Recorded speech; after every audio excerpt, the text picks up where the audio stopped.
So the dynamics, as we've already heard today, have changed significantly in the past decade, from one where we had feed-in tariffs designed to let the industry grow. Solar was really in its nascency, very much of a niche industry. And cost reductions starting and then accelerating through the end of the decade. We're now at a point where solar has become a much more significant industry. We employ hundreds of thousands of people. We have significant cost reductions. We've got some multinationals coming into the industry. There is a beginning of industry consolidation, so I think we've had some comments before that clearly the industry is going to continue consolidating, whether that is through acquisitions or whether that is just by industries exiting or companies exiting. That's still to be determined. But we're starting to get to the point where there's really a vision and a view towards creating a sustainable industry in the next several years as opposed to some time down the road. So, policies, as I said before, are evolving as the industry is evolving. The end purpose, though, is to get to a point where this industry no longer needs to be subsidized. That's our goal as a company, and it always has been, and that clearly is also the goal of the industry itself, because at some point there is just not going to be the patience with the industry to continue with the ongoing subsidies.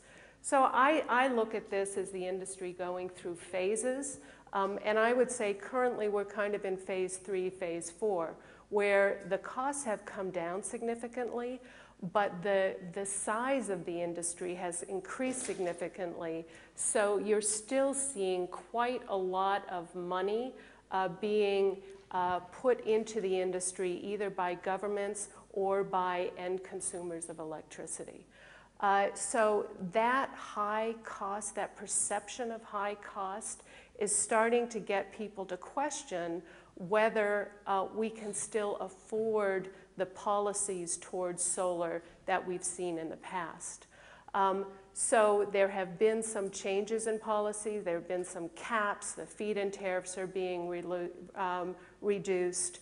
And we're definitely getting to the point where we need to start standing on our own 2 feet. And we are able to do that in areas of high insulation. So when you look outside of some of the European companies and you go into markets like India, for example, where barring the high cost of financing in India, the solar industry truly is competitive. So if something can be done about the high cost of capital in India, we would already be there in terms of cost competitiveness.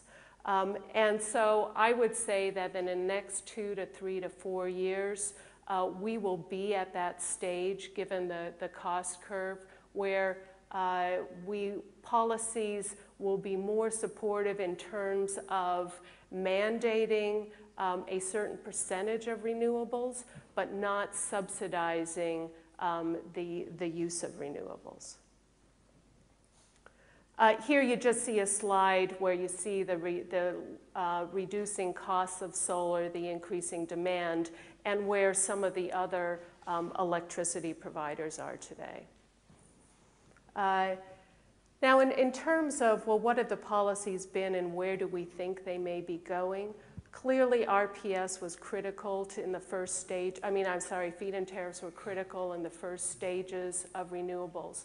But we've seen in other areas of the world that there have been some concerns about feed-in tariffs, and countries are moving to a different kind of policy, which generally involves having a requirement for renewables that's either imposed on utilities or just set as a requirement, and then having some kind of a bidding process so that companies will bid into the utilities, and the utilities will be able to choose the bidders with whom they would like to do a project or for whom they would like to purchase electricity.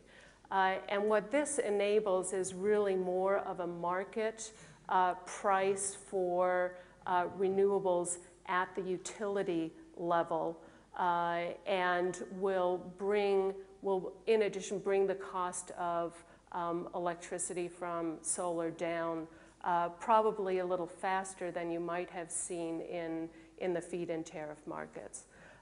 The other, I think, advantage that we have seen in those renewable portfolio standard countries are countries that really are asking solar developers to bid into projects, is that you're working more with the end customer, the utilities.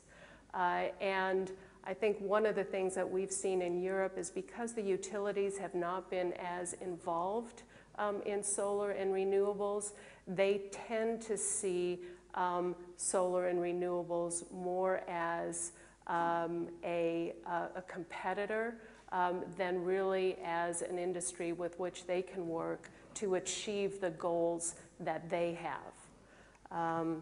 So I won't dwell on this any longer, but what I think the main point is that feed-in tariffs played a really important role in the development of the industry, and there probably still is a role for feed-in tariffs, potentially in different applications such as residential rooftop.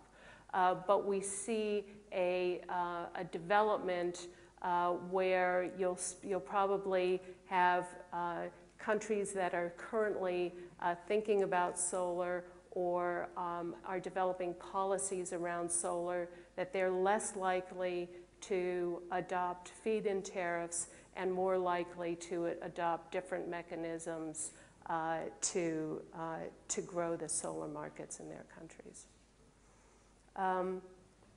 This is a slide where, you know, when we look at what we've seen in the past and what we think we will see in the future, what the lessons learned are. So, as I said, I think we'll see more competitive bidding. Financing is going to be critical, so we really need to get financeability and confidence in PV so that we get the lower cost financing. And then we have to think about project viability. Because we also don't want companies to bid in very low to certain projects and then not be able to actually complete those projects because their bids were not viable. They were not viable as companies. They didn't have the experience developing projects or building projects. So it's important that as we go forward, there are some kinds of guidelines that are used to assess the viability of projects that are being bid into various programs. So key drivers on a regulatory front, stability and continuous improvement in the regulatory structure, strong industry-government partnerships to achieve sustainable markets, continuing to bring down the cost, and looking at the life cycle of PV. And so this just gives you an idea where we are today, where we hope to be tomorrow, and what we think we need to achieve to get there.